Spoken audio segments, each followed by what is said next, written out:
conferência de hoje intitula-se O Homem por Trás da Máscara, porque queremos descobrir quem é o homem por trás das cenas, que vai desempenhar um papel principal nos eventos antes da volta de Cristo.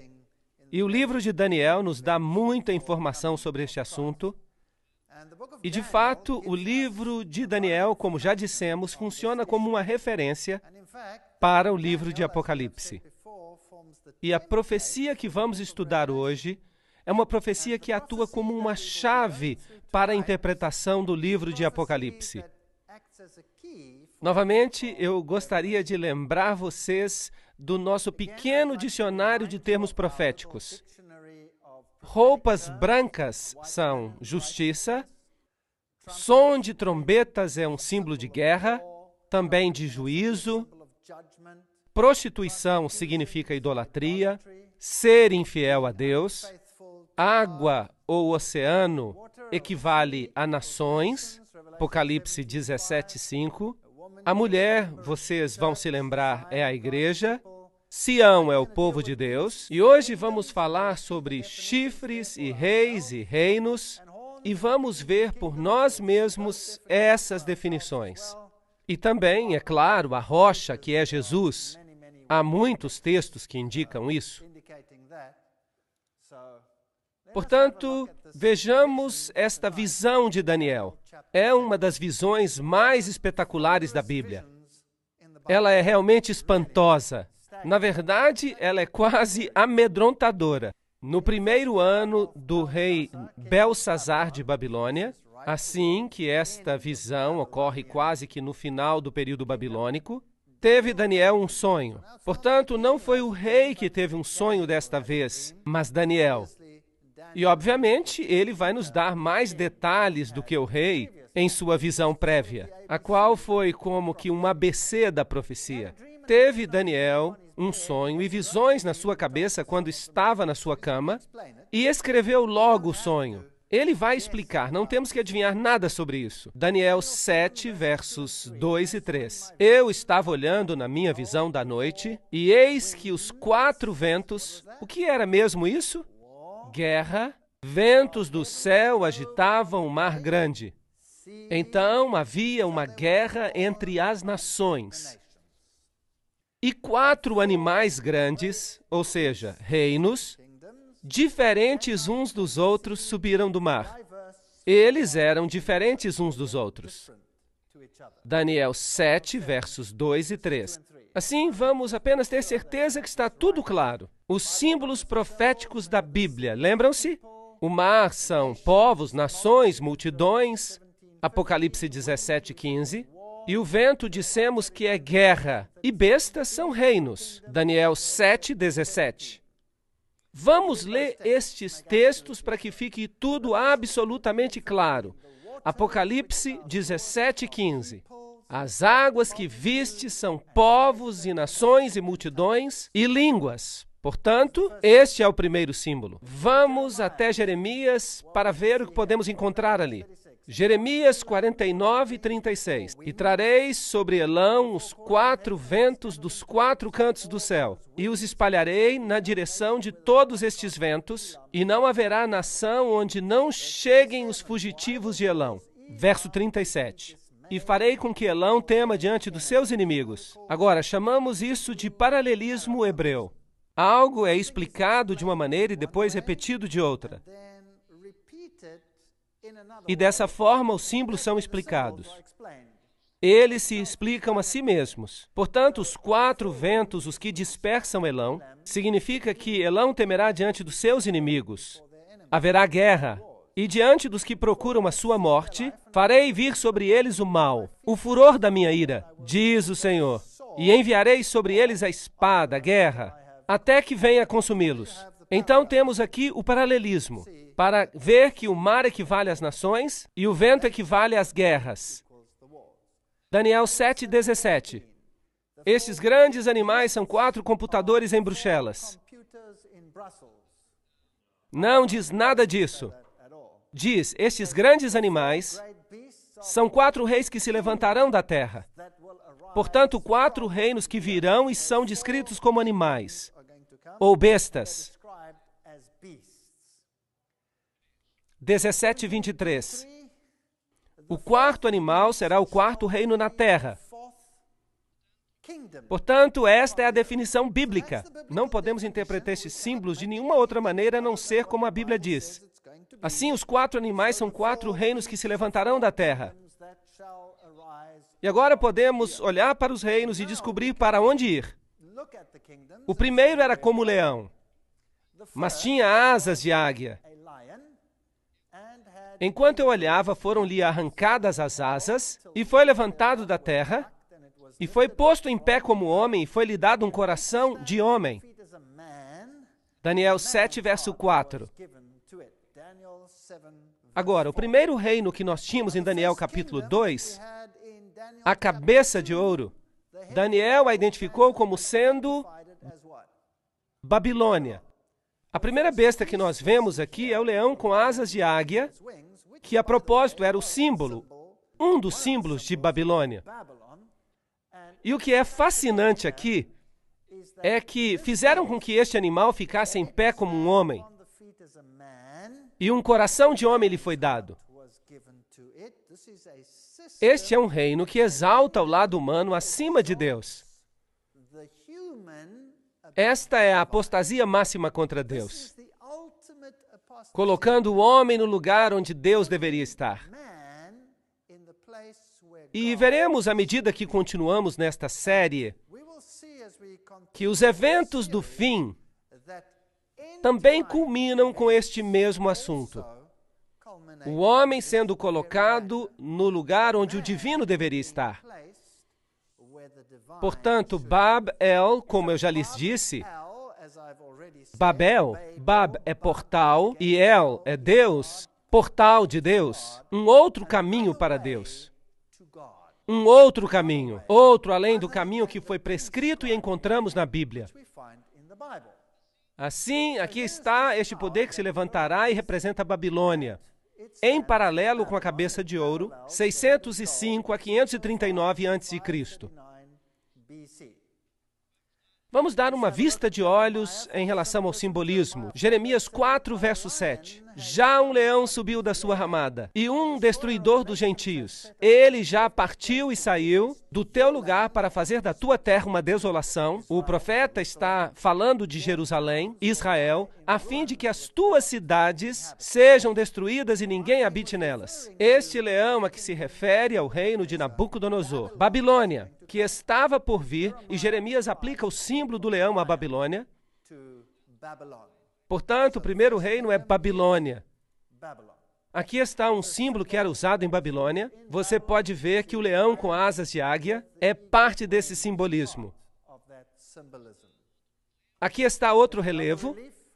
E aí, de novo, se pode ver o leão com asas de águia. Símbolos de Babilônia. Assim que a arqueologia confirma que este era o símbolo que era usado, assim não precisamos nem adivinhar o que está acontecendo. A Bíblia nos dá um bom começo. Daniel, capítulo 2, começou com Babilônia, e Daniel, capítulo 7, começa com Babilônia. E eis aqui o segundo animal.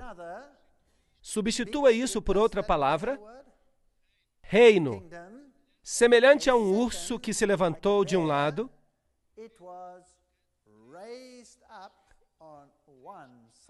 tendo na boca 3 costelas, entre os seus dentes. E foi-lhe dito assim: levanta-te e devora muita carne. Daniel 7, verso 5. E este animal vai vir e vai devorar a carne do animal anterior. Ele vai fazer guerra e vai substituí-lo.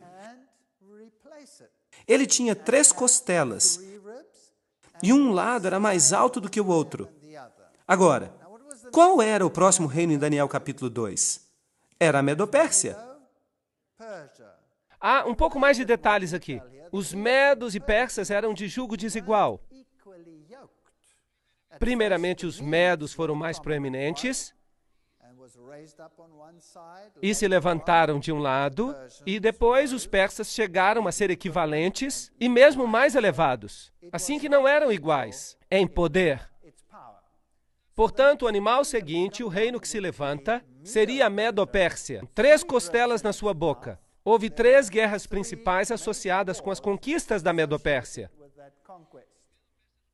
A Medo-Pérsia representa, porque aqui vemos um paralelo, aos braços e peito de prata da estátua, e governaram de 539 a 331 a.C. E aqui, nas conquistas que fizeram, vemos a primeira, Lívia, conquistada dessas porções do Império Babilônio. A outra conquista foi a própria Babilônia, e a terceira foi o Egito. E eles, basicamente, assim conquistaram todo o Império Babilônio, com estas 3 conquistas, representadas aqui por 3 costelas na sua boca. Daniel 7, verso 6. Depois disso, eu continuei olhando, e eis aqui outro semelhante a um leopardo, e tinham 4 asas de ave nas suas costas, e tinha também este animal 4 cabeças, e foi-lhe dado domínio. Agora, temos aqui algo fascinante. Daniel 7, verso 6. O reino seguinte a se levantar foi, obviamente, o reino grego. E aqui ele é descrito como um leopardo. Lembram-se dos animais? Há um leão, um urso e agora um leopardo. E há 4 cabeças associadas a esta besta. Quantas cabeças na primeira besta? 1 cabeça. Quantas na segunda? 1 cabeça. Mas agora 4 cabeças. Que história interessante. Depois disso, eu continuei olhando, e eis aqui outro semelhante a um leopardo, e tinha 4 asas de ave nas suas costas, e também tinha este animal 4 cabeças, e foi-lhe dado domínio. Portanto, o reino que se levantou a seguir foi a Grécia, 331 a 168 a.C. E quando a Grécia estava no seu auge, Alexandre o Grande morreu. Depois de uma noite de bebedeira, demorou um tempinho e depois morreu, e o reino foi então dividido em 4. Os 4 generais, Cassandro, Lisímaco, Ptolomeu e Seleuco. Esta é a divisão do reino grego em 4. Fascinante. Portanto, havia 4 cabeças, assim que agora já temos um total de 6 cabeças. O leão, o urso e mais as 4 do leopardo. Igual a 6. Depois disso, Daniel 7, verso 7, eu continuei olhando nas visões da noite, e eis aqui o 4º animal, terrível e espantoso, e muito forte, o qual tinha dentes grandes de ferro. Você se lembra qual é o simbolismo do ferro? Onde é que o encontramos? Em Daniel capítulo 2. E era um símbolo do Império Romano. Aqui temos o mesmo simbolismo. Ele devorava e fazia em pedaços e pisava a pés o que subjugava. Aqui está um poderoso império, no nível político, o mais poderoso dos 4, e destruiria e devoraria, até com seus pés destruiria. E há algo muito interessante acerca disso. Daniel 7, verso 7. Era diferente de todos os animais que apareceram antes dele. E tinha 10 chifres. Certo?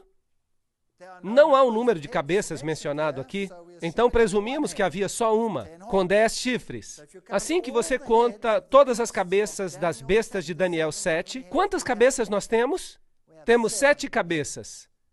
7 cabeças. Agora, a besta que nós encontraremos no livro de Apocalipse tem 7 cabeças.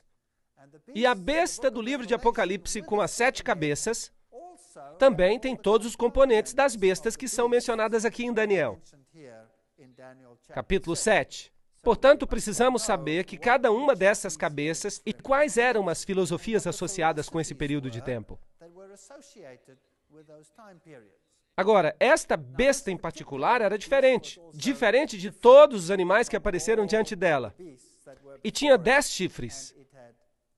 Agora, os 10 chifres, como já vimos nas definições, seriam 10 reinos.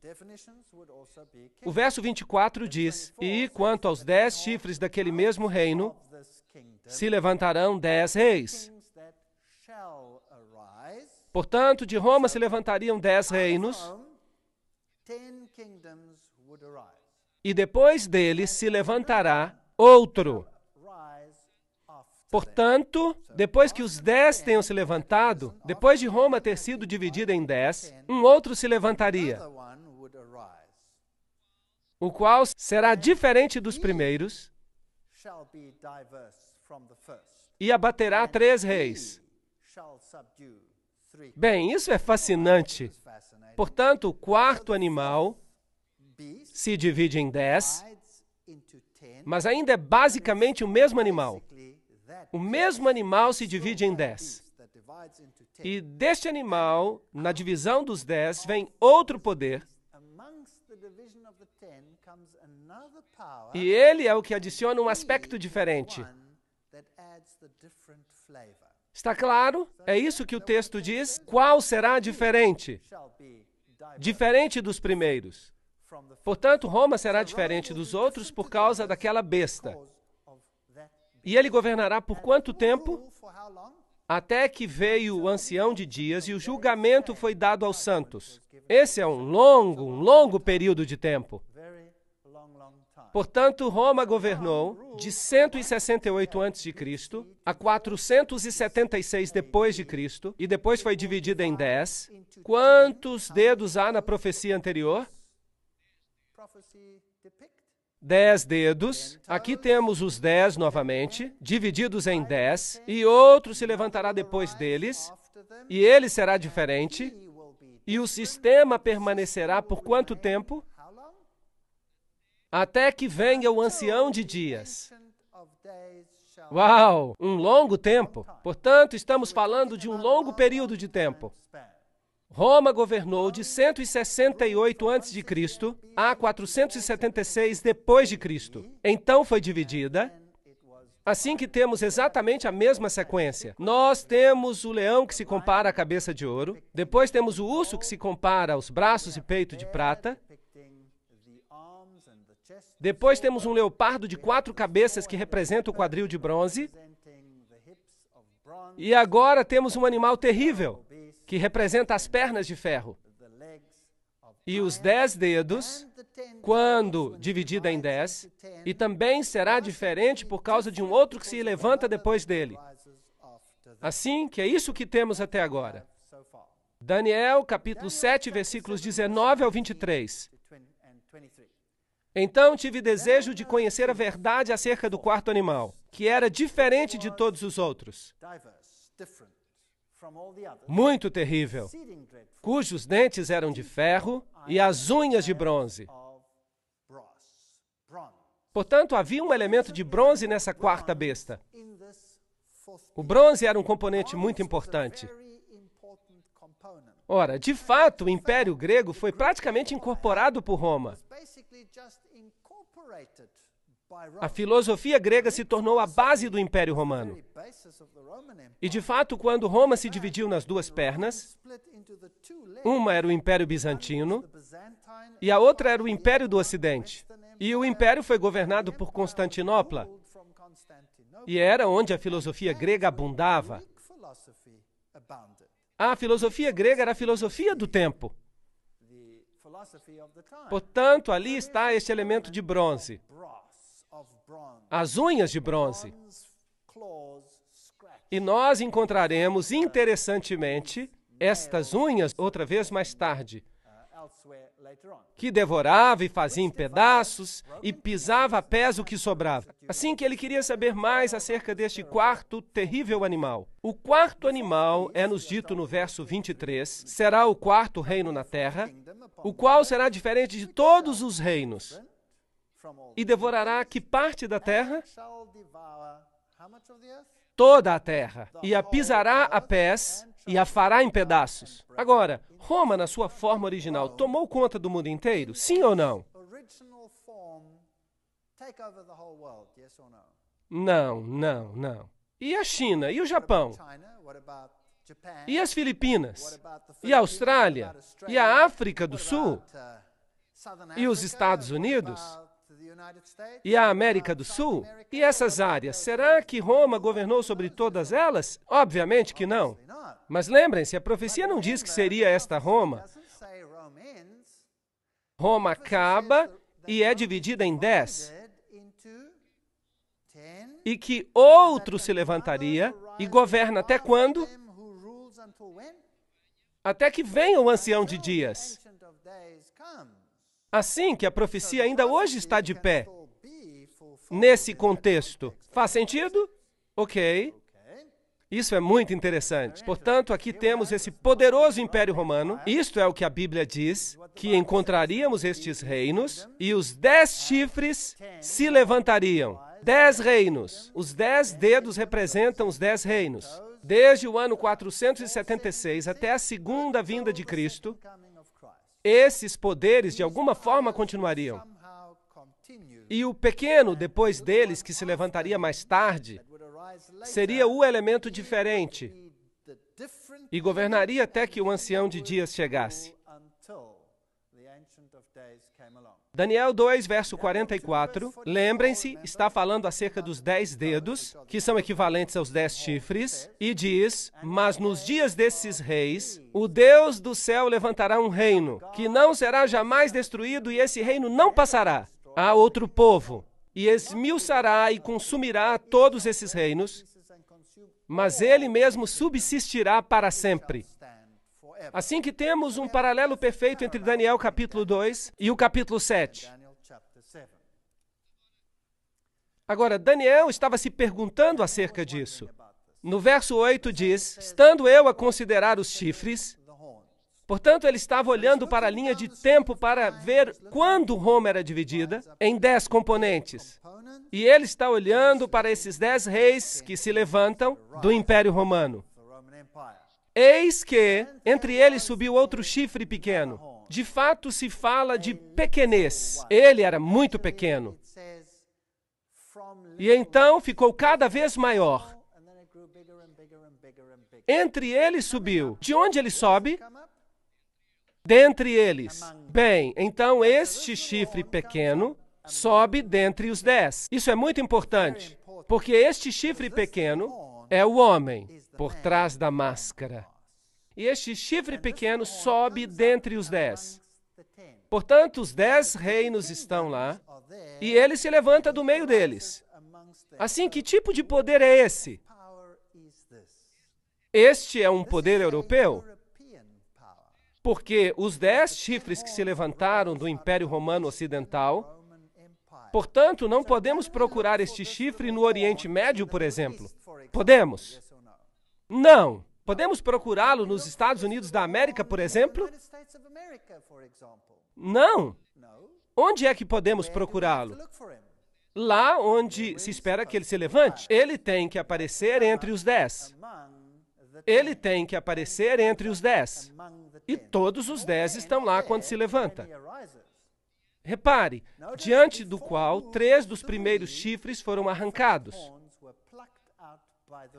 Portanto, por causa desse poder, 3 dos que tínhamos antes são removidos. Faz sentido? Vamos ter que tirar 3. Quem vai arrancá-los? Ou como consequência de quem eles serão arrancados? Deste poder.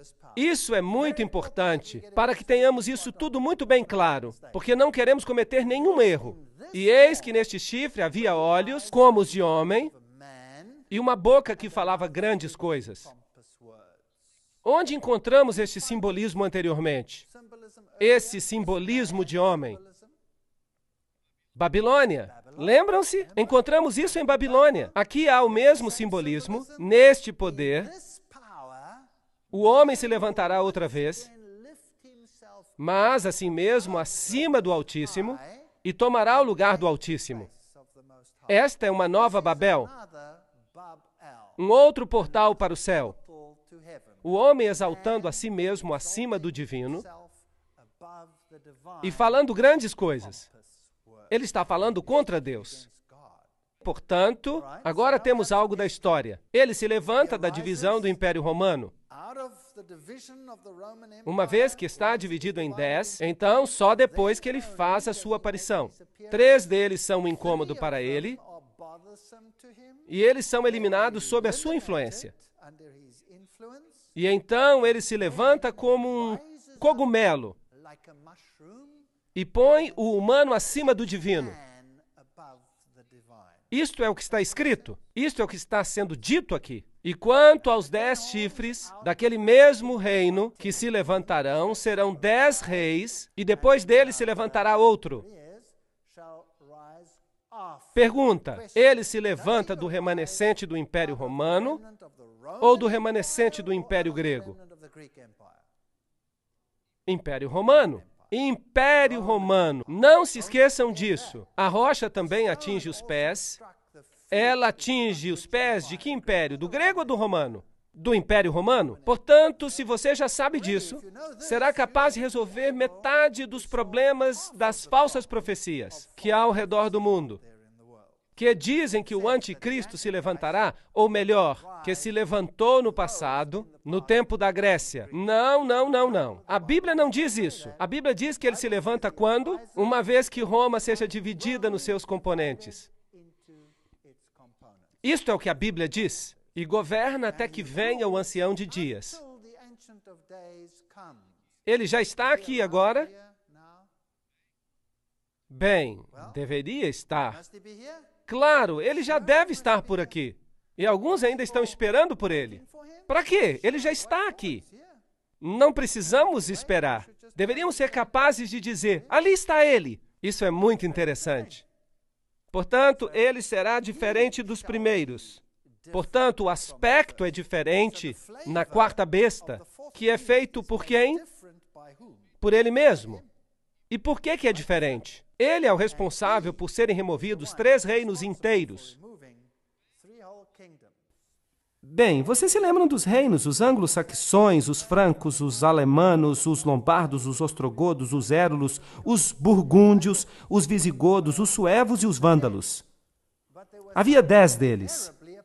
Mas havia alguns que eram terrivelmente opostos a esse poder.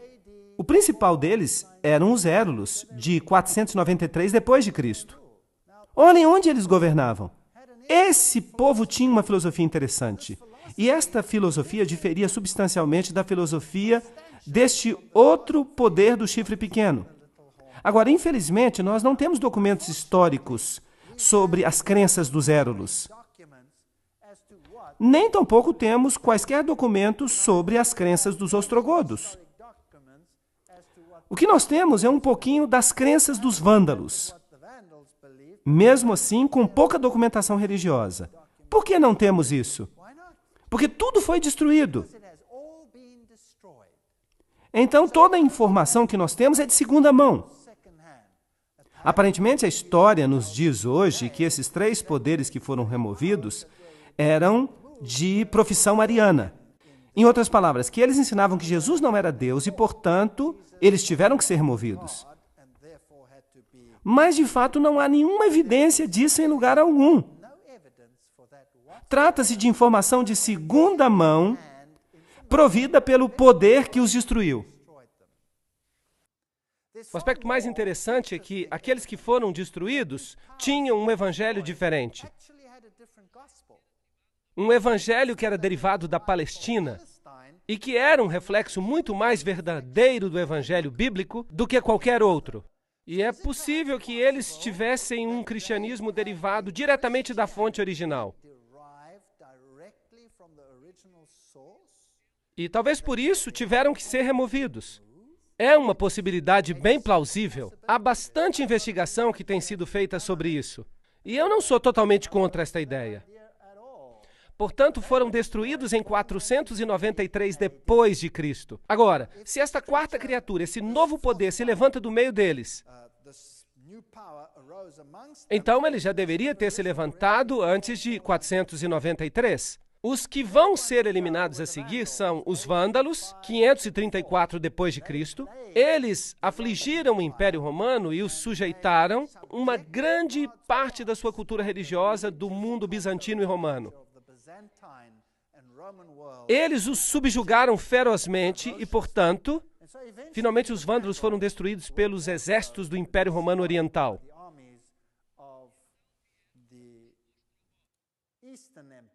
E então vieram os ostrogodos. Eles foram os últimos. Os ostrogodos governaram até 538 depois de Cristo E eles ocuparam primeiramente esta área, e mais tarde ocuparam e conquistaram toda a capital do Império Romano Antigo e áreas circunvizinhas. E os ostrogodos também tinham um evangelho derivado da antiga Palestina. Portanto, eles tiveram que ser removidos. Eles eram tolerantes às outras religiões, mas eles eram um espinho na carne do poder do chifre pequeno. E finalmente eles foram destruídos com a ajuda, dentre outros, dos francos, por aqui mais ou menos, que fizeram uma aliança com os reis de Constantinopla, com os Césares. E, portanto, em 538 d.C., a oposição ao chifre pequeno desapareceu. E ele cresceu como um cogumelo. Portanto, os alemanos, os remanescentes dos 10, eles são os alemães hoje, os burgúndios, os suíços, os francos, os franceses, os lombardos, os italianos, os saxões, os ingleses, os suevos, os portugueses, os visigodos, os espanhóis, e os érulos, os vândalos e os ostrogodos foram eliminados. De fato, estes não foram os únicos contra os quais se fez guerra. Não. Os visigodos, por exemplo, sendo provavelmente muito relacionados aos ostrogodos, tinham sentimentos semelhantes. E houve muitas guerras combatidas e muita subjugação por aqui, antes que estes também se alinhassem com o pensamento do poder do chifre pequeno. Os maiores aliados do poder do chifre pequeno foram os francos, que são hoje os franceses. E os primeiros a adotar essa roupagem, um dos primeiros foi Clovis, e Clovis entrou para a história mais do que qualquer outro, como o homem que ajudou o poder do chifre pequeno a chegar à sua realização. Daniel 7, verso 9. Eu continuei olhando até que foram postos uns tronos, e um ancião de dia se assentou, e a sua veste era branca como a neve, e o cabelo da sua cabeça como a pura lã, e o seu trono era de chamas de fogo, e as suas rodas de fogo ardente. Portanto, Daniel está observando os eventos aqui na Terra, em que tudo parece girar em torno do poder deste chifre pequeno, e ele vê a cena de um grande julgamento que acontece no céu. O verso 10 diz: assentou-se o juiz e se abriram os livros. Portanto, aqui havia uma cena de julgamento. E eu estava olhando nas minhas visões da noite, e eis que vinha nas nuvens do céu um como o Filho do Homem. Este é um acrônimo para anjo. Vamos ver que isso nos vai ser explicado em outra conferência. E ele se dirigiu ao ancião de dias e o fizeram chegar até ele. Verso 13. Portanto, esta não é a vinda de Cristo a esta terra. Esta é uma cena que acontece no céu, enquanto o chifre pequeno estabelece o seu domínio aqui na terra. Assim que o julgamento está pronto para sentar-se no reino celestial. E foi-lhe dado, isto é, ao Filho do Homem, o domínio e a honra e o reino, para que todos os povos, nações e línguas o servissem, e o seu domínio é um domínio eterno, que não passará, e o seu reino tal que não será destruído. Portanto, temos um contraste por aqui. Por um lado, temos um reino que vai ser estabelecido nesta terra, cuja sede e poder repousam sobre o chifre pequeno, e do outro lado, temos um julgamento que ocorre no lugar onde o poder será dado a Cristo. Portanto, temos dois poderes opostos. Cristo, o grande vencedor ao final, e o anticristo, que trabalha e vão um contra o outro. Um estabelece o seu reino sobre a terra, e o outro estabelece o seu reino eterno que nunca será destruído. Mas os santos do Altíssimo receberão o reino e o possuirão para todo sempre e de eternidade em eternidade. Daniel 7, versículo 18. Lindo simbolismo, muito poderoso. Agora vamos dar uma olhada às referências de Paulo ao homem do pecado. Em 2 Tessalonicenses, capítulo 2, versículos 1 a 10, Paulo descreve esse poder do anticristo que se levantará. Ora, irmão, rogando pela vinda do nosso Senhor Jesus Cristo e pela nossa reunião com Ele, que não vos movais facilmente do vosso entendimento, nem vos perturbeis por espírito, nem por palavra, nem por epístola, como se este dia de Cristo já estivesse perto. Percebem que alguns, mesmo nos dias de Paulo, ensinavam que o dia do Senhor estava perto. E alguns estavam pregando que Cristo já estava reinando. E Paulo diz, não, não, não, não. Há algumas coisas que têm que acontecer primeiro. Portanto, o dia de Cristo não chegar ainda. Ninguém de maneira alguma vos engane, porque não será assim a vinda do Filho do Homem, sem que antes venha a apostasia. Portanto, primeiro, então, a igreja entraria em apostasia e se manifeste o homem do pecado, o filho da perdição. Apenas 2 homens na Bíblia são chamados de filho da perdição. Apenas 2. Um é o homem do pecado e o outro foi Judas. Agora, como traiu Judas a Jesus? Com um beijo. Veja, Judas pretendia passar-se por um deles. E depois traiu a Jesus. O outro, você acha que é possível que ele se faça passar por discípulo, mas depois traia Jesus com um beijo? Acha que isso seria possível, só que numa escala maior? Então, que ninguém vos engane de maneira alguma, porque não será assim antes que venha a apostasia. A apostasia na igreja, e se manifeste o homem do pecado, filho da perdição, o qual se opõe e se levanta contra tudo que se chama Deus, ou se adora, de sorte que se assentará como Deus no templo de Deus, querendo parecer Deus, com Deus. Portanto, aqui está uma autoridade presunçosa que assume o poder. De fato, este poder dirá, eu sou um outro Deus nesta terra. E a salvação é através de mim. Mas este poder será um poder sutil que trabalha tal como Judas trabalhou. Mas este é o espírito do anticristo, do qual já ouvistes que há de vir, e eis que já está no mundo. 1 de João, verso 3 do capítulo 4. Portanto, agora vamos pensar nisso. Se o espírito do anticristo já estava no mundo no tempo de João, e Paulo diz que virá a apostasia, então este homem do pecado será revelado. Então, este homem do pecado tem estado conosco por todo este tempo. Portanto, já vimos que ele não pode ter vindo no Império Grego, porque ele se levanta do 4º Império, e tampouco pode vir em algum momento do futuro de uma tribo da Palestina. Correto? Vocês estão de acordo comigo? Ok. Se isso está correto, então todo mundo cristão deve estar em um grande erro acerca deste assunto. Porque metade da cristandade acredita e ensina que o anticristo já veio e que o seu nome era Antíoco Epifânio IV e que ele era um rei grego. A Bíblia diz que ele se levanta do 4º animal. De fato, depois do declínio do 4º animal e a sua divisão em 10. E a outra metade da cristandade é ensinada que o anticristo virá no futuro, depois do arrebatamento. Agora, nós temos aqui um problema, porque esta não é sequer a mesma igreja cristã, mas aqui diz na igreja primitiva que ele já estava no mundo e agia de maneira clandestina na igreja cristã primitiva. Portanto, nenhuma dessas posições pode estar correta.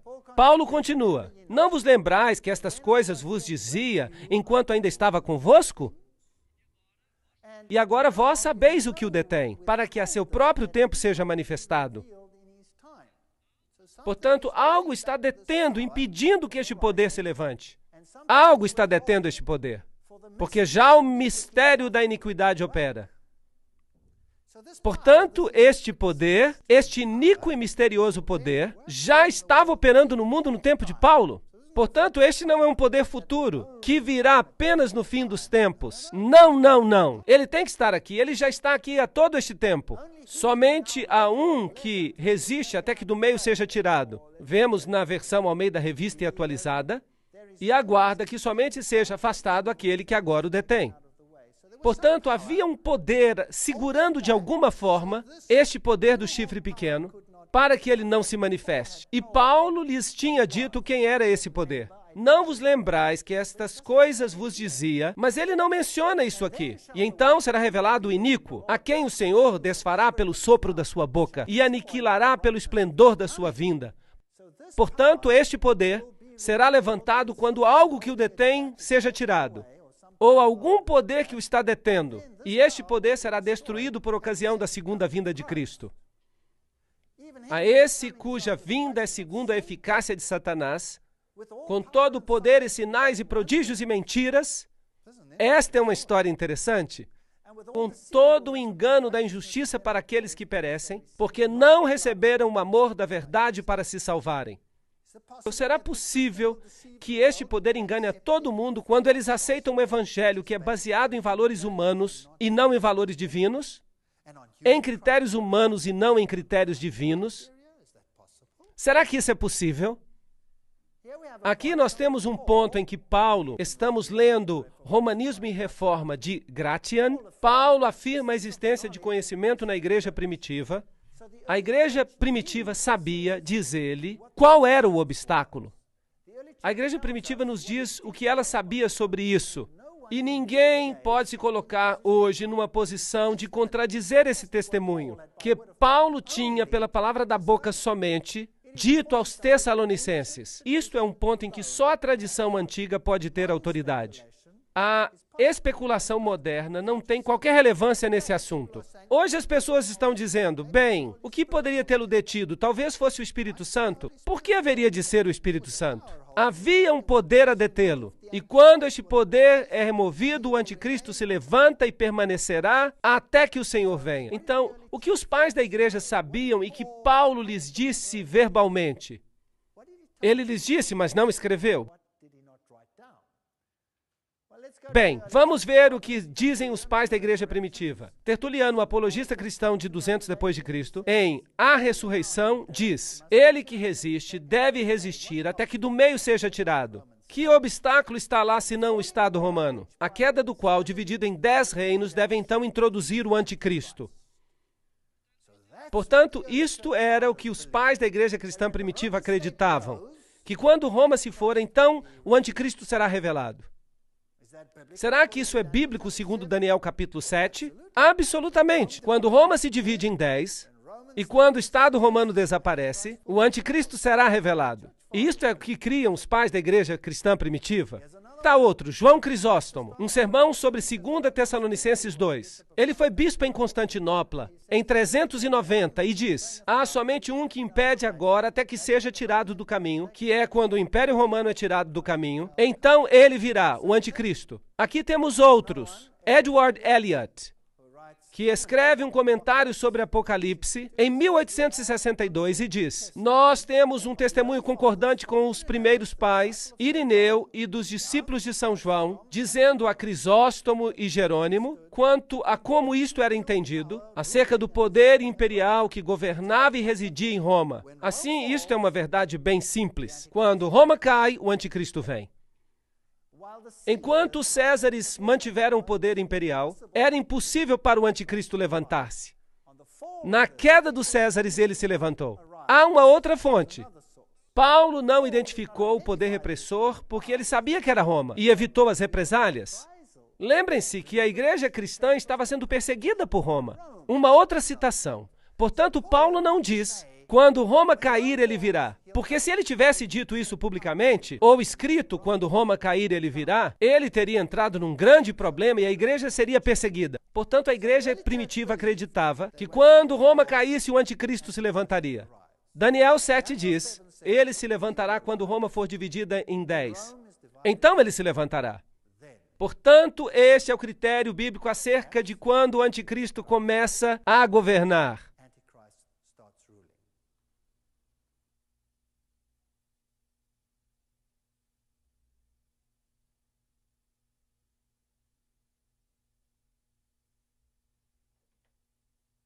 Vamos falar agora acerca do poder deste chifre pequeno. Aprendemos até agora que ele se levanta quando?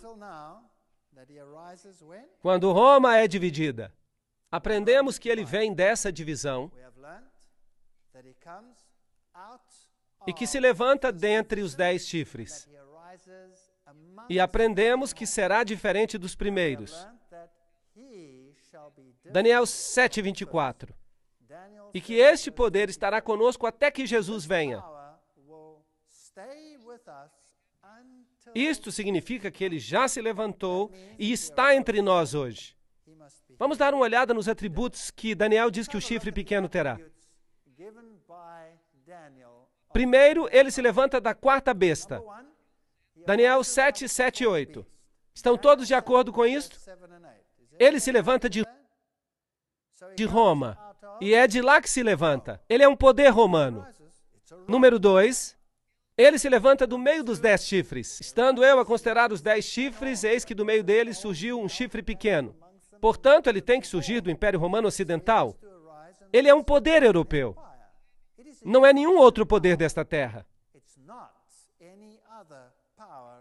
Ele se levanta depois dos 10 chifres. Assim que ele assume a sua posição de poder, em algum momento depois de 476. Depois de Cristo.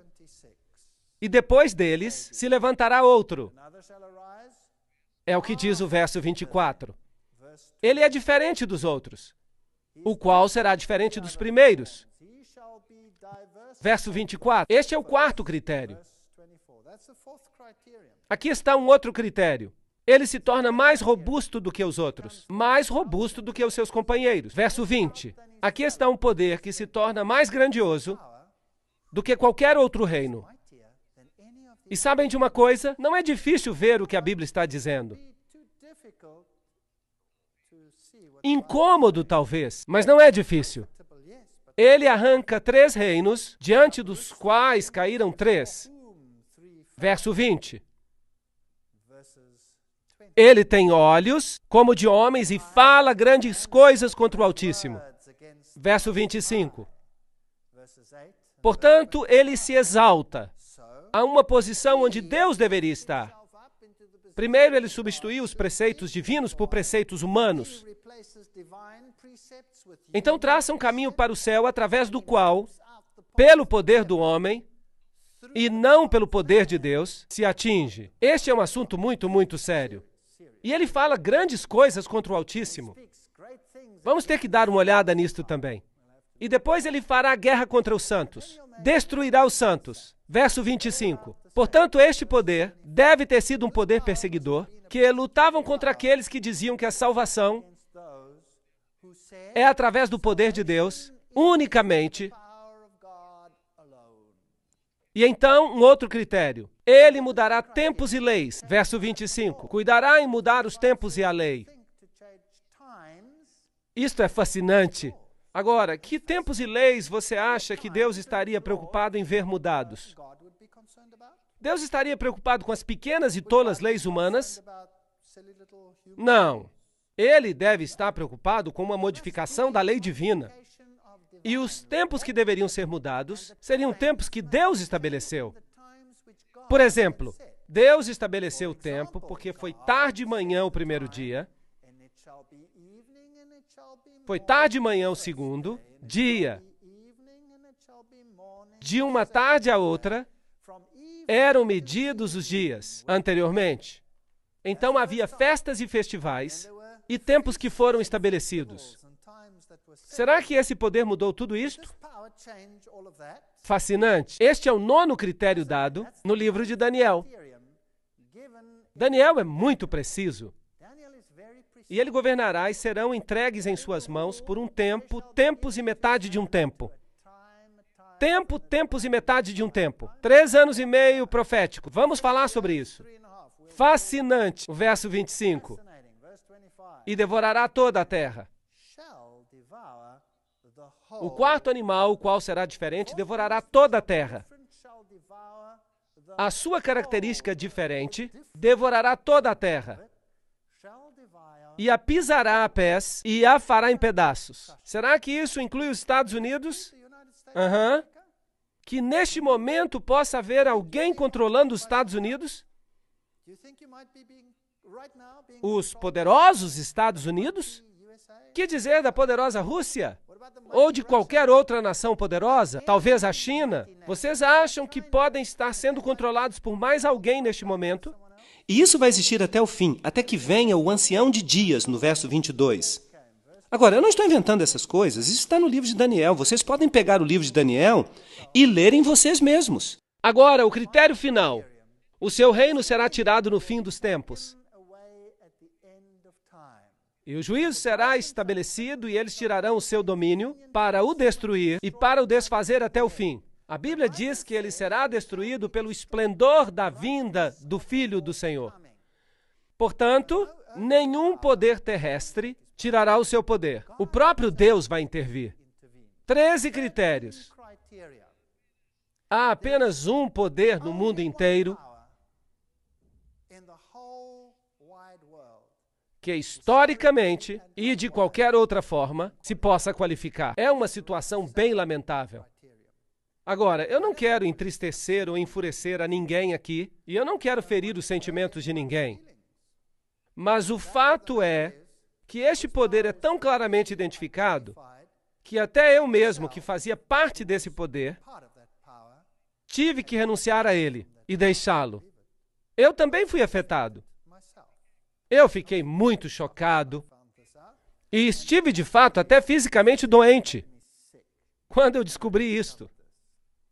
Portanto, quem é ele? Ele se levanta do quarto animal, ele se levanta entre os 10 chifres, depois dos 10 chifres, e é diferente dos outros. Quando a última onda das invasões bárbaras havia perdido as suas forças, a face da Europa tinha sido transformada, reinos germânicos e independentes tinham sido estabelecidos das ruínas do Império Romano. História da Igreja, página 175. Sobre as antigas ruínas do Império Romano se levantou uma nova ordem de Estado, cujo ponto central era a sede papal. Por isso, inevitavelmente resultou numa posição não somente nova, como também muito diferente da anterior. A Igreja e as Igrejas, páginas 42 e 43. Esta é uma fonte católica romana, dizendo que aqui estavam numa situação diferente da anterior.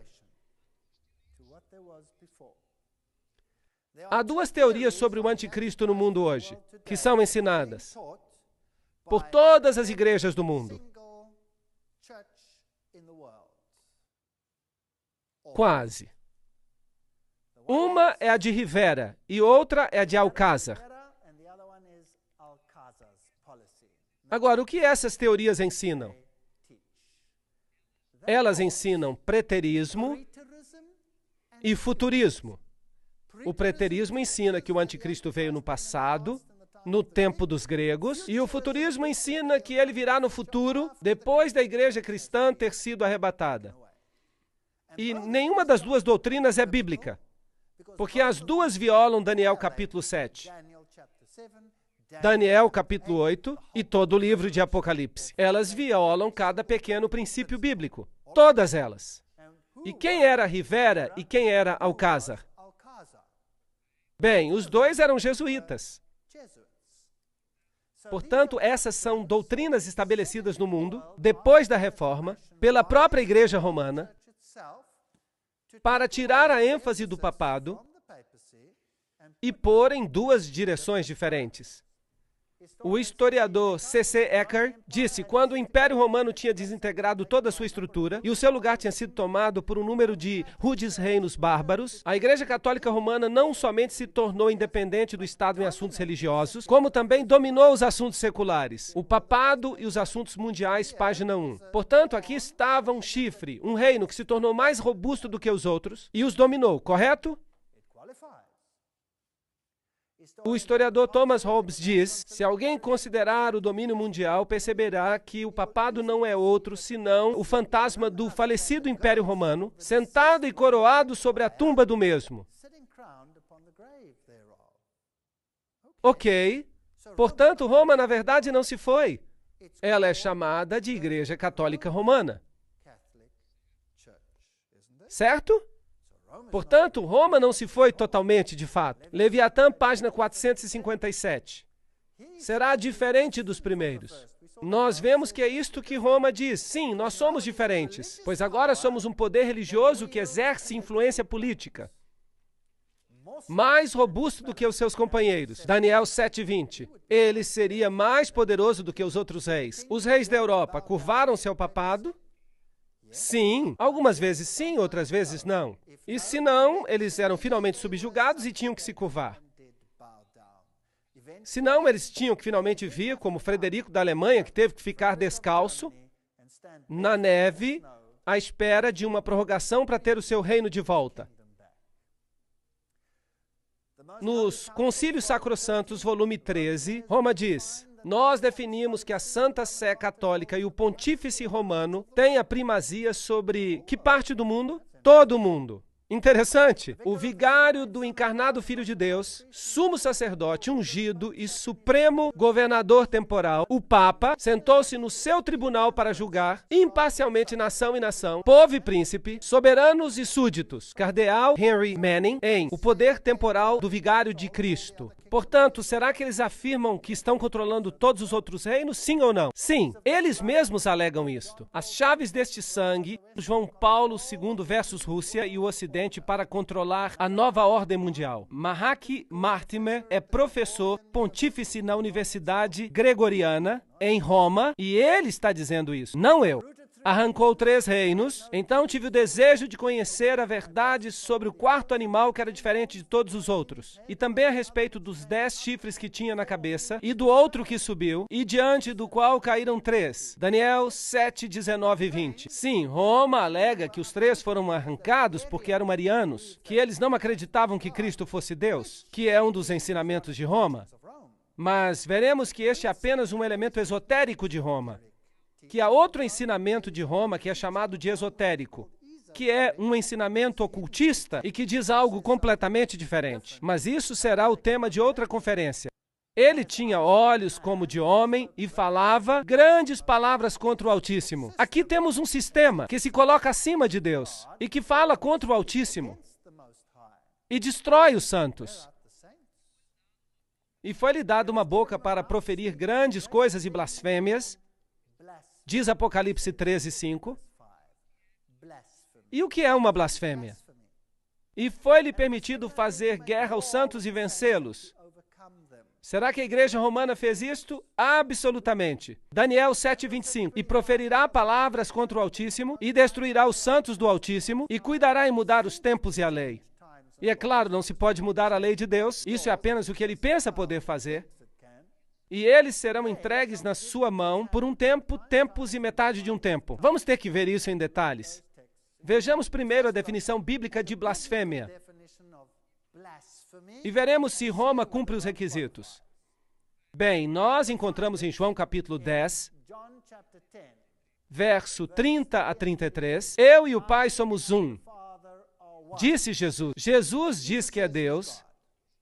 E os judeus responderam dizendo, não te apedrejamos por alguma obra boa, mas pela blasfêmia, porque sendo tu homem, te fazes Deus a ti mesmo. Portanto, uma definição de blasfêmia na Bíblia é quando alguém diz que é Deus. Bem, há muitas pessoas que blasfemam no mundo hoje em dia, mas esta é a primeira definição. Outra definição encontramos em Lucas, que diz, vendo ele a fé dele, disse, homem, os teus pecados te são perdoados. E os escribas e fariseus começaram a arrazoar, dizendo, quem é este que diz blasfêmias? Quem pode perdoar pecados, senão só Deus? Portanto, assim, existem 2 definições bíblicas de blasfêmia. Uma quando alguém diz que é Deus, e a outra se você diz que pode perdoar pecados.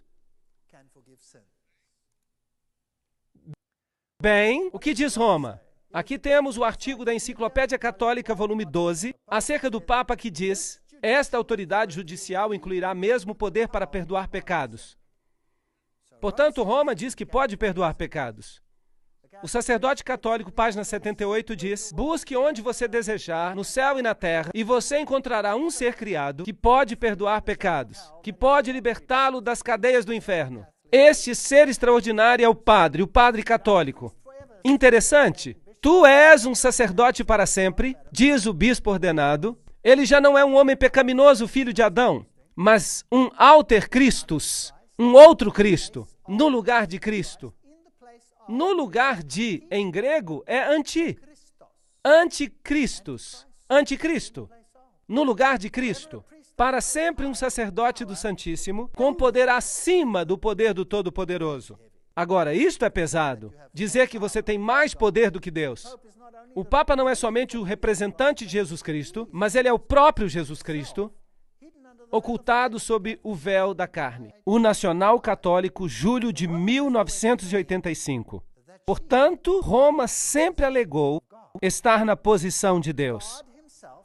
Então, o próprio Deus tem que se sujeitar ao julgamento dos padres católicos, tendo que absolver ou condenar, segundo os padres católicos perdoam ou não. A sentença do sacerdote precede e Deus endossa. Dignidade e Dever dos Padres, volume 12, página 297. Portanto, a Igreja Católica diz que quem está salvo e quem está perdido é definido por eles e Deus não tem escolha.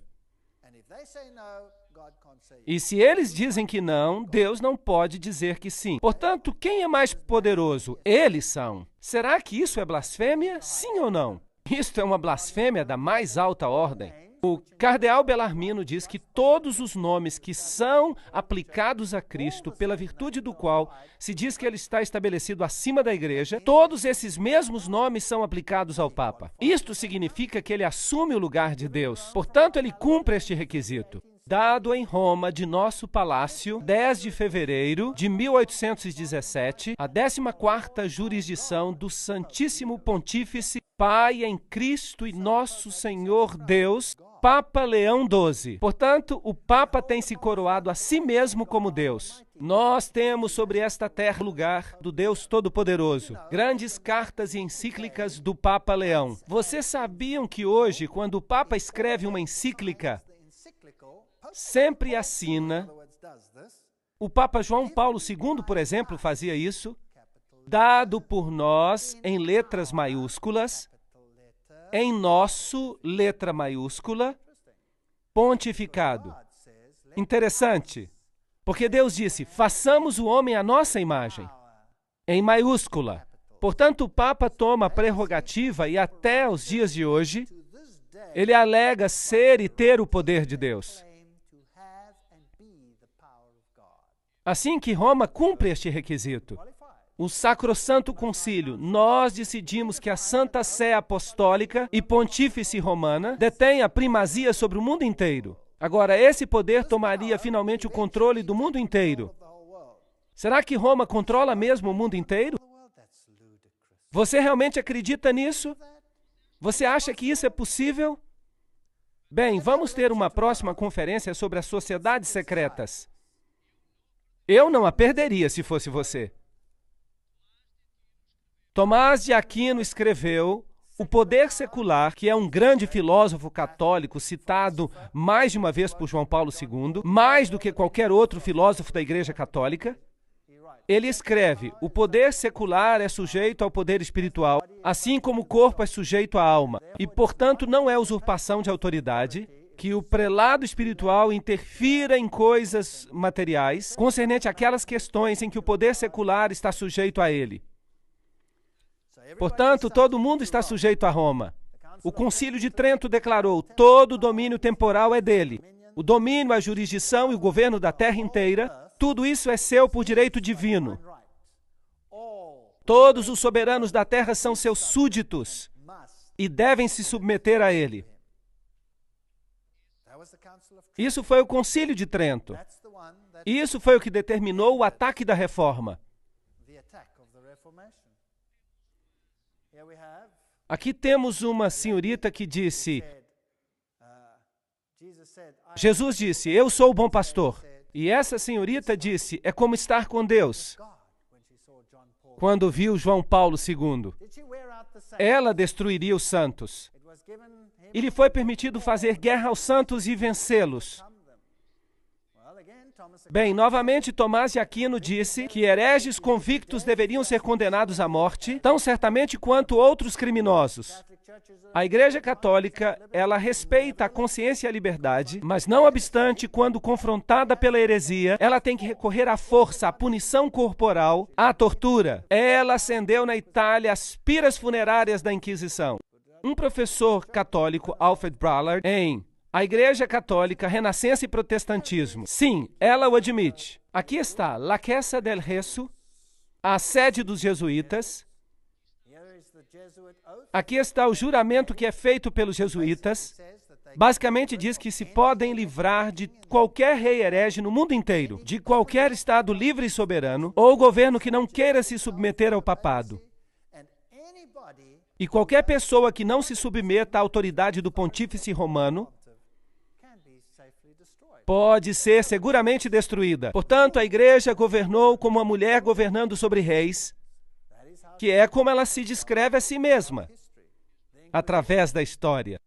A Inquisição, a Inquisição nos diz que ela destruiu os santos. A Torre de Londres, Haia e os Países Baixos. Qual é a definição de heresia? Do grego hairesis, escolha, uma decisão por si mesmo, o que crer ou praticar. Portanto, quem deve decidir por você? Roma deve decidir por você naquilo que você deve crer ou fazer. Bem, e se você não se alinha com isso, você deve ser eliminado, deve ser erradicado. Bem, estamos avançando para momentos espantosos no mundo em que vivemos hoje. Estes são alguns instrumentos de tortura que eram usados. Terríveis, estas pinças por aqui que se abriam e poderiam se fechar como dois pequenos baldes, fazendo uma pequena bola, e eles colocavam brasas quentes ali, e então as ajustavam desta maneira. Agora notem aqui os grilhões para os tornozelos e as pontas para dentro, elas iam diretamente até os ossos. Eles eram muito malvados. Esta aqui era para o pescoço, e a apertavam com parafusos, e iam direto ao pomo de Adão. De fato, o general Franco, nos anos 70, na Espanha, ainda utilizava este instrumento de tortura. Dá para crer nisso? Quão primitivo o homem pode se tornar? E os cepos e os parafusos de polegar, e esta coisa horrível por aqui, eles içavam a pessoa de cabeça para baixo, com as mãos atadas nas costas, e a levantavam desta maneira, até o alto, e a dependuravam no teto. E então amarravam esta bola a uma estante alta, esta pedra pesada, nos pés, e ela rolava para baixo e assim arrancavam os braços. Muito cruel o que eles faziam. Esta é uma representação das piras, as estacas da Inquisição, e eles mataram literalmente milhões e milhões de pessoas.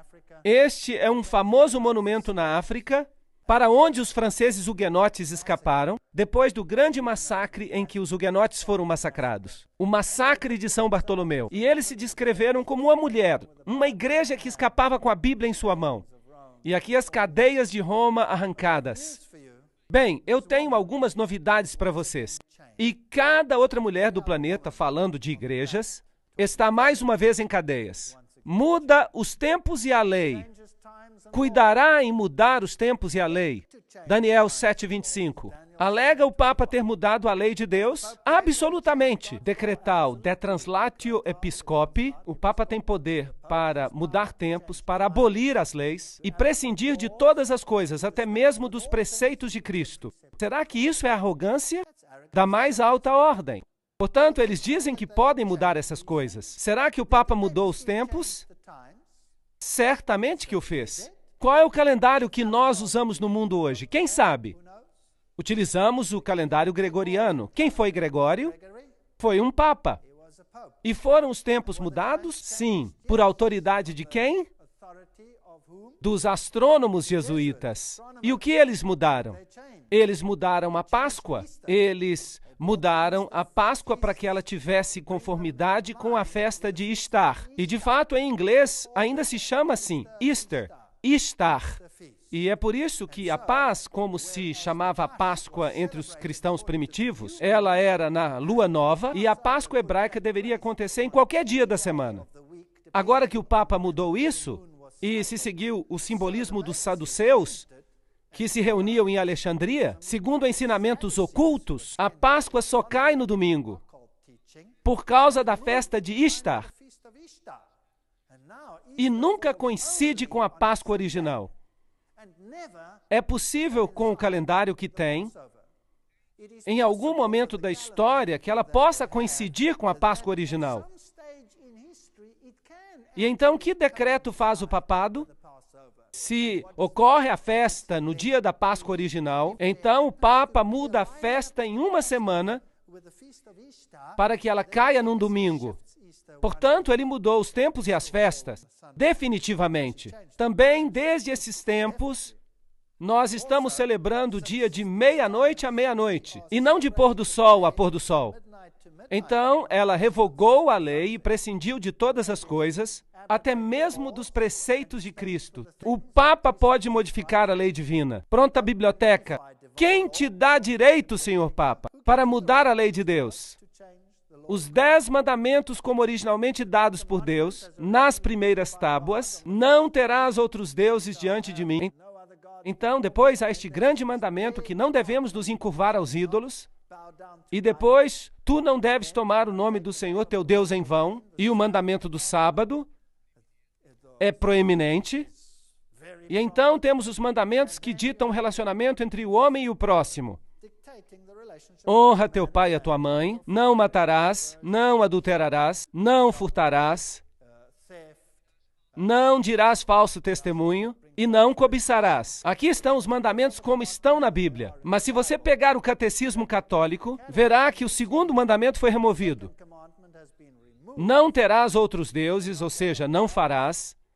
Ele deverá ser capaz de mudar leis, porque ele diz, eu sou o Senhor vosso Deus, não terás outros deuses estranhos diante de mim, não tomarás o nome do Senhor teu Deus em vão. Portanto, o segundo mandamento desaparece e o outro sobe uma posição. Lembra-te do dia de sábado para o santificar. Mas o que eles fizeram com este? Trataremos disso daqui a pouco. Portanto, ele só tem 9 mandamentos e para alcançar os 10, eles tomam o mandamento da cobiça e o dividem em 2. Não cobiçarás a mulher do próximo e não cobiçarás os bens do teu próximo.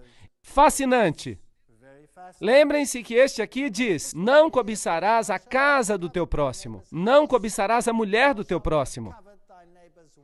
Eles ainda têm o descaramento de inverter a ordem do mandamento como se tivessem o direito de fazer. A Enciclopédia Católica diz, a igreja, depois de ter mudado o dia de descanso do sábado judaico, o 7º dia, para o primeiro dia da semana, fez o terceiro mandamento se referir ao domingo, porque o segundo já se tinha tirado como dia a ser guardado como dia do Senhor.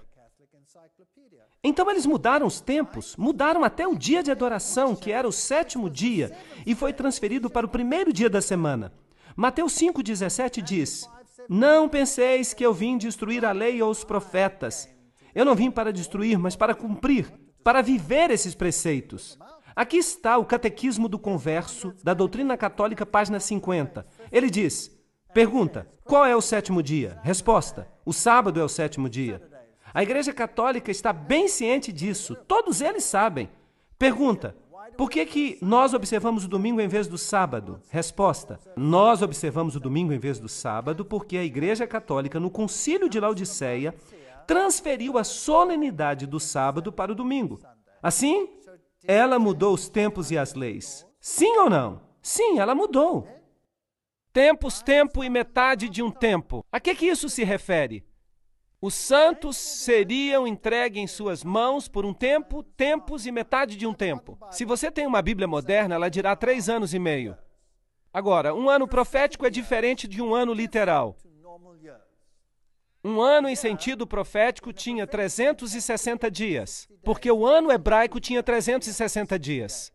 Portanto, 2 vezes 360 igual a 720. Metade de um tempo, metade de um ano, 180. Ao somarmos tudo, isso daria 1.260 dias proféticos. Ora, isso se transforma em 1.260 anos literais. Vamos solucionar isso. Com a conquista de Roma por Belisário, começa a história da Idade Média. Portanto, quando Roma foi conquistada e os ostrogodos foram removidos, a história da Idade Média começou. Philip Schaeffer diz: Virgílio ascendeu ao trono papal em 538 depois de Cristo, sob a proteção militar de Belisário. Portanto, do poder do chifre pequeno assumiu a sua autoridade em 538 depois de Cristo, porque o último dos chifres, ou dos reinados que impediam o seu avanço, eles foram os ostrogodos. E eles foram removidos em 538 depois de Cristo. E Virgílio sobe ao assento papal. Assim, o domínio de Roma começa. E depois dele se levantará outro. Os 10 reinos estabelecidos em 476 depois de Cristo. Depois deles, em 538 depois de Cristo, o reinado papal começa de acordo com um decreto feito por Justiniano, que diz que o Papa seria o corretor dos hereges e o governador de todas as igrejas. Ora, em 538, se você adicionar a este número 1260, chega-se a 1798. E o que aconteceu em 1798? Berthier entrou em Roma, 10 de fevereiro de 1798, e proclamou a República. Metade da Europa pensou que o veto de Napoleão seria obedecido e que, com o Papa, o papado morreria. Portanto, exatamente de acordo com o tempo profético, a Bíblia nos diz, exatamente de acordo com este tempo profético, o relógio bateu em 1798 e o poder temporal do Papa foi detido por um tempo. Portanto, a profecia de tempo dos 1260 anos, 476 depois de Cristo, os 10 reinos são estabelecidos, e em 538 depois de Cristo, o bispo é oficialmente reconhecido como governador de todas as igrejas, e a profecia de 1260 anos nos leva a 1798 e se cumpre. O seu domínio chega ao fim.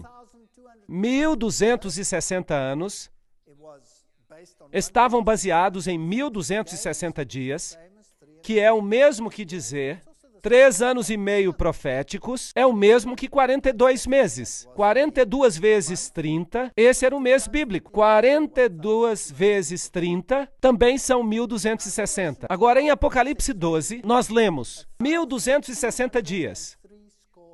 Estes são 1260 dias. Em Apocalipse 12, 14, um tempo e tempos e metade de um tempo. Vejam como Apocalipse toma este tema deste poder e o traz ao coração do livro. Aqui estão todos eles. Daniel 7, 25, um tempo e tempos e metade de um tempo, referentes a este poder. Daniel 12, 7, um tempo, tempos e metade de um tempo. Apocalipse 11, 2. 42 meses. Apocalipse 11, 3, 1260 dias. Apocalipse 12, 6, 1260 dias. Apocalipse 12, 14, um tempo e tempos e metade de um tempo. Apocalipse 13, 5, 42 meses. Todos eles se referem ao mesmo poder. Note como estão. 1, 2, 3, 4, 5, 6, 7. A Bíblia é fantástica. O que isto nos diz? Que este poder se estabeleceria como um outro Deus, porque 7 é o número da divindade. E ele assumiria todas estas características. E vi uma de suas cabeças como ferida de morte. E a sua chaga mortal foi curada. Roma recebe uma ferida e, na forma do poder do chifre pequeno, mas ela será curada. E toda a terra se maravilhou após a besta. Apocalipse 13, 3. Portanto, este mesmo poder, que governou sobre os santos por 1260 dias, recebe uma ferida mortal em 1798 e se levanta novamente, e o mundo inteiro vai ser sujeito a ele. Isso é o que a Bíblia diz. E deu-se-lhe poder sobre toda tribo, língua e nação. Isso inclui os Estados Unidos? Sim, isto inclui o meu país também. Ronald Reagan e o papado fizeram uma santa aliança. É uma história fascinante. Temos que nos aprofundar nisso, com mais detalhes. Portanto, até os poderosos Estados Unidos se sujeitaram a este poder. Aqui temos uma foto simbólica, Gorbachev e o Papa. Esta é a poderosa União Soviética, saudando e reconhecendo este poder. É uma grande ideia, uma nova ordem mundial, em que as diversas nações estejam unidas em uma causa comum. Somente os Estados Unidos têm a força moral e os meios para realizá-la. No Concílio Vaticano II, que ocorreu em 1962, diz: é o nosso dever pôr em ação cada músculo para conseguir o tempo em que todas as guerras sejam completamente proibidas. Consentimento internacional. Isto é o que diz o Concílio Vaticano II. Esse objetivo, sem dúvida, requer o estabelecimento de uma autoridade pública universal, reconhecida como tal por todos e dotada de poder para salvaguardar, por parte de todos, a segurança e o respeito pela justiça e o respeito pelos direitos. O Papa Paulo VI escreveu, em uma sessão intitulada Para a Efetiva Autoridade Mundial, esta colaboração internacional em uma escala mundial requer instituições que prepararão e corrigirão e até finalmente estabelecerão uma ordem de justiça que seja universalmente reconhecida. Quem não vê a necessidade de estabelecer progressivamente uma autoridade mundial capaz de agir efetivamente em setores judiciais e políticos? Fascinante. E quem foi coroado governador de todo o mundo? Esse mesmo homem. Fascinante. João Paulo Superestrela. Maastricht. A Europa unida. O que o mundo tem a dizer acerca disso? Por que o Parlamento Europeu tem esta construção? Uma construção muito interessante. Nós vamos ter uma conferência acerca desta situação da Europa e o que significa. E o que diz George W. Bush acerca deste poder? Em 25 de março ele disse: a melhor forma de honrar o Papa João Paulo II, verdadeiramente um dos grandes homens, é levar os seus ensinamentos a sério, é ouvir as suas palavras e colocar os seus ensinamentos em prática aqui na América. Este é um desafio que todos devemos aceitar. Portanto, quem está sujeito a quem aqui? Quem está sujeito a quem? Em 1991, o Papa fez um chamado para a nova ordem mundial. E foi sobre o que o seu discurso de Ano Novo? Ele teve apenas uma mensagem. Ele disse: é tempo de estabelecer uma autoridade mundial. Agora mesmo. Esse foi o seu pedido. Ele visitou as Nações Unidas e falou em nome de todas as religiões do mundo. Note agora que isso inclui o budismo, o hinduísmo, o shintoísmo, o zoroastrismo, o protestantismo, o catolicismo e todos os demais. Será que existe uma agenda? E Gorbachev disse: nós devemos ajudar João Paulo II porque ele está certo em seu pedido por uma nova ordem mundial. Disse Gorbachev, quando o Papa falou nas Nações Unidas, na celebração dos 50 anos. Bem, você acha que seria possível que Roma seja esse poder? Que o Vaticano possa ser este poder? Mas, sem dúvida, o Vaticano parece ser um poder cristão nobre, tentando estabelecer valores corretos no mundo. Não parece isso? Lembram-se que a Bíblia diz acerca do homem do pecado? Judas parecia ser um dos discípulos, mas ele traiu a Jesus com um beijo. Aqui está um poder que parece ser um discípulo, mas que também poderá trair com um beijo. Nós teremos que entrar nos segredos das sociedades secretas para descobrir de que se trata. E o que ensinam os reformadores acerca deste poder? Muitos dos grandes cristãos do tempo da Reforma partilhavam essa visão da verdade profética e classificaram o anticristo como o papado romano. Dentre estes encontramos os valdenses, os hussitas, Wycliffe, Lutero, Calvino, Zwinglio, Melanchthon, os teólogos batistas John Gill, os mártires, Tyndale, Latimer. Todos eles disseram que Roma era o anticristo. Vamos ver o que disse Lutero.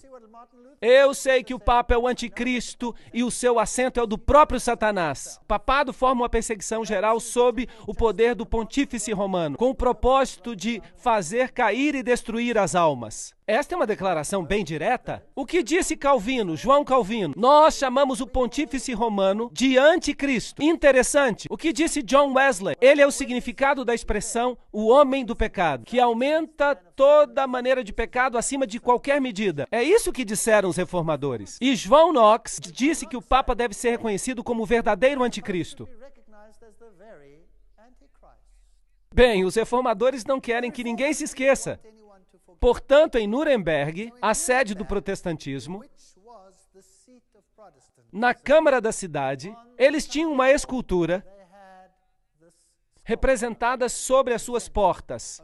E se você olhar para cá, descobrirá algo interessante. Encontrará a profecia de que estamos falando nesta conferência. De um lado, você tem um leão com asas de águia. E um governante está perto dele. E ele nos diz quem ele é. Ele é Nabucodonosor. Portanto, quem é que os reformadores dizem que o leão com asas de águia representa? Babilônia. Se formos ao outro lado, vamos ver um urso com as 3 costelas na boca. E eles puseram um rei junto dele. E esse poderoso rei, eles dizem quem ele representa. Quem era? Era Ciro, o Grande. Portanto, eles estão dizendo que eram os medos e persas. Os reformadores não tinham rodeios de palavras. Eles disseram tudo e colocaram em pedra. Se você for ao outro lado, verá a outra porta e é assim que ela nos aparece. Vamos ver um pouco mais de perto. Há uma besta, um leopardo com 4 cabeças. E quem é que eles colocaram ao lado? Alexandre o Grande. Portanto, eles a identificaram com a Grécia. E do outro lado está uma besta terrível com 10 chifres. E eles têm um poderoso imperador ali, que é Júlio César. Então, quem é que eles disseram que era? Eles disseram que era Roma. Então, por aqui, eles têm esta pequena estrutura estranha,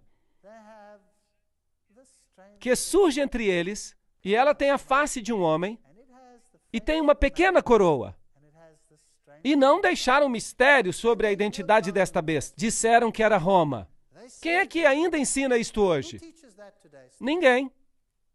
Ninguém ensina isto mais. Será que as igrejas cristãs ensinam isto? Não. De fato, elas todas se uniram no movimento ecumênico que diz: vamos aceitar Roma como nosso líder espiritual. Todas as denominações cristãs fazem parte do movimento ecumênico. E todas elas estão dizendo: vamos receber de volta as correntes. Isso é muito triste. Não deixem que ninguém os engane, de modo algum. Antes daquele dia virá a apostasia, e então será revelado o homem do pecado, o filho da perdição. Este se opõe e se exalta acima de tudo que se chama Deus ou é objeto de adoração, chegando até a sentar-se no santuário de Deus, proclamando que ele mesmo é Deus. Isso está fazendo sentido agora? Certamente que sim. Se fosse possível, eles enganariam os próprios eleitos. A fantasia de cristianismo é tão perfeita que nós não percebemos o âmago do ocultismo por trás dela. Quem está de fato em controle aqui? Quem está por trás do que está acontecendo? Que poder é exercitado em Roma? Quem é o Papa Negro? Quem é Peter Hans Kulvenbach no momento? Quem é ele? Qual é o seu papel no mundo? Você gostaria de saber? Então vejamos. Ele devorará a terra inteira. Isso significa que a rede de intrigas deve se espalhar por todo o mundo e ele continuará até o fim. Ele já está aqui agora, mas o seu domínio será tirado no tempo do fim. Agora, eu não estou dizendo que qualquer pessoa da Igreja Católica que não está ciente de tudo isso que está na Bíblia é o anticristo. Eu estou falando de um sistema aqui. Há um sistema. Há muitos bons católicos na Igreja de Roma que adoram a Deus de acordo com o melhor do seu conhecimento e de acordo com a consciência que têm. E Deus, então, considera o conhecimento que eles têm e os julga de acordo com o conhecimento que têm. Eu estou falando de um sistema que enganou mesmo seus próprios membros e que se coloca agora acima de Deus. A Bíblia diz, mas o tribunal o julgará e o seu poder lhe será tirado e totalmente destruído para sempre. Então a soberania, o poder e a grandeza dos reinos que há debaixo do céu serão entregues nas mãos dos santos, pois o Filho do Homem vai vir na glória do seu Pai com os seus anjos, e ele então recompensará a cada um de acordo com o que tiver feito. A majestade dos reinos debaixo do céu será dada ao povo dos santos do Altíssimo. O seu reino será um reino eterno, e todos os domínios o servirão e lhe obedecerão. Deus trará um fim a todas as coisas muito em breve.